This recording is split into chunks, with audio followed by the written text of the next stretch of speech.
You know how sometimes you'll be watching a movie and you just know that something terrible is about to happen to the main character and you just want to tell them? Well, that's what today's episode is, the 5 things I wish every course creator knew before they started to make the very best course they possibly can. So let's get to it. Welcome to the Course Creators HQ podcast, helping you navigate the latest techniques for creating and marketing online courses. And now, here's your host, Julie Hood.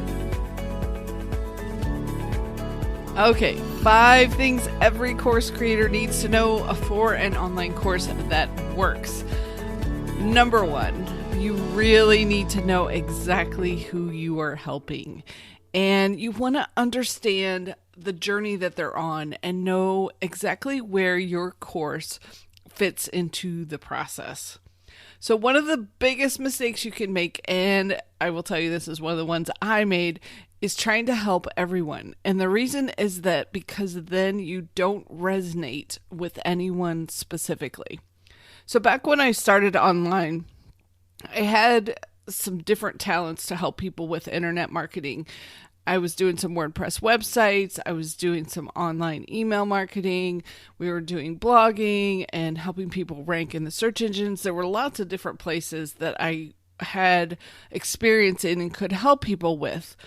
So I was doing more of a general internet marketing approach. But the problem with that is one day I get someone that was doing maybe online expertise and they had a book that they were trying to sell, and then the next day I'd have a restaurant that needed help trying to boost their business online, and the messaging to all of these different audiences was very, very different. And so it was impossible to get any traction because there wasn't a specific person who said to me, "Ooh, you are exactly who I need." So once I switched over to helping course creators specifically, I was able to talk in a very specific language. We talk about courses. We don't talk about selling books on Amazon or selling pizzas. We talk about selling courses. And when you guys hear what I'm talking about, it resonates specifically with you that I'm the right person to help you because I'm talking specifically in course creation language. So I want you to do the very same thing with your courses. Think about exactly who you're helping, not who you can help, because I know y'all are fantastic. There are so many people out there who could use your services and who you could help.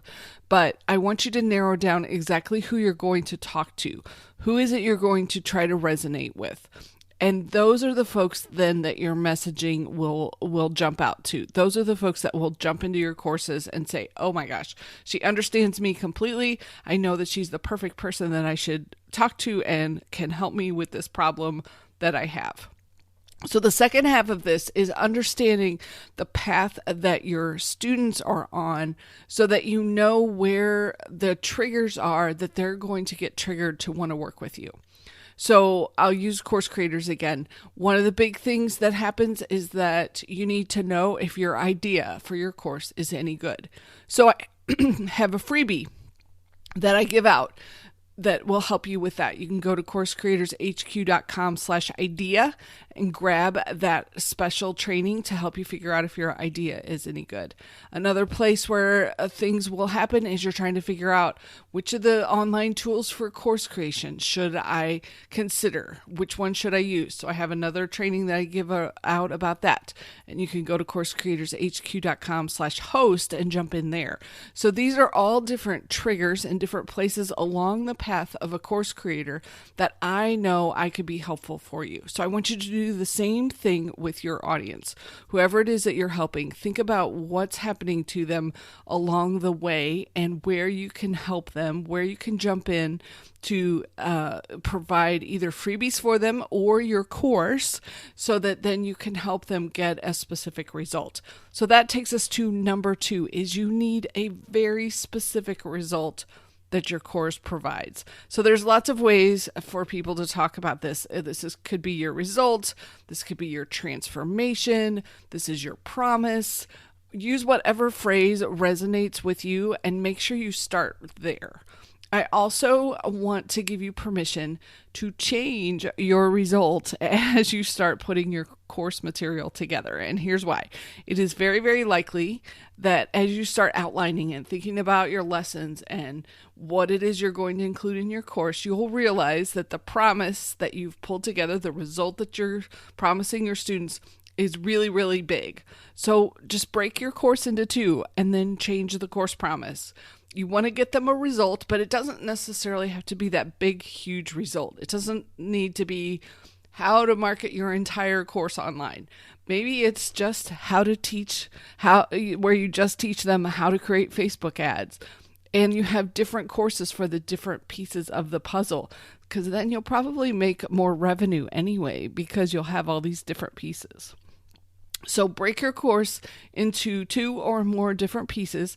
Feel free to change the course promise. So, it might be that you have a beginner version and an advanced version, and give yourself permission that when you're outlining your course, it's very, very likely that this will happen. Nearly every single one of my students comes across this. They jump in and they have a really big vision for what they're doing, and then we narrow it down to something so we can get it finished.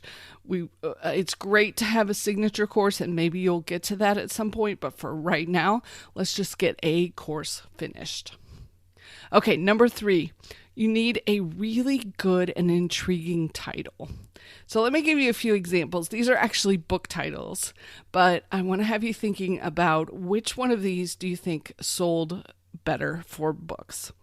Would the book The Art of Controversy or the book How to Argue Logically? Which one do you think would sell better? And actually, The Art of Controversy had very few sales. How to Argue Logically had 30,000 book sales because it included a promise to the reader. Here's another one for you. An Introduction to Einstein or Einstein's Theory of Relativity Explained. So An Introduction to Einstein sold 15,000, so that's not too bad. But The Theory of Relativity Explained sold 42,000, so almost 3 times as many books just because the title changed. It was more specific, and it gave a very detailed promise to the reader. And then here's another one for you. The Art of Courtship or The Art of Kissing. So The Art of Courtship sold 17,500 books, while The Art of Kissing sold 60,500 because it was more specific. And so you can get the concept here. I want you to have a specific title that's intriguing. And I really like to use a title plus a subtitle because it gives you the option to tell your potential student even more about your promise of your course. The title is the general idea of what your course is, and then the subtitle talks more about who you're helping, how you're helping them, what specific results they're going to get. Is it quickly? Is it easily? Is it, using some of those adjectives will help attract your reader because you're going to be describing exactly what it is that they will be getting. So number 4, your course needs to be consumable and not too long and not too short. So this reminds me all the time when I think of this of Goldilocks and the 3 bears, because you know how Goldilocks didn't want the porridge that was too hot and she didn't want the porridge that was too cold. She wanted the porridge that was just right. So similar for your course, you need lessons that are just right.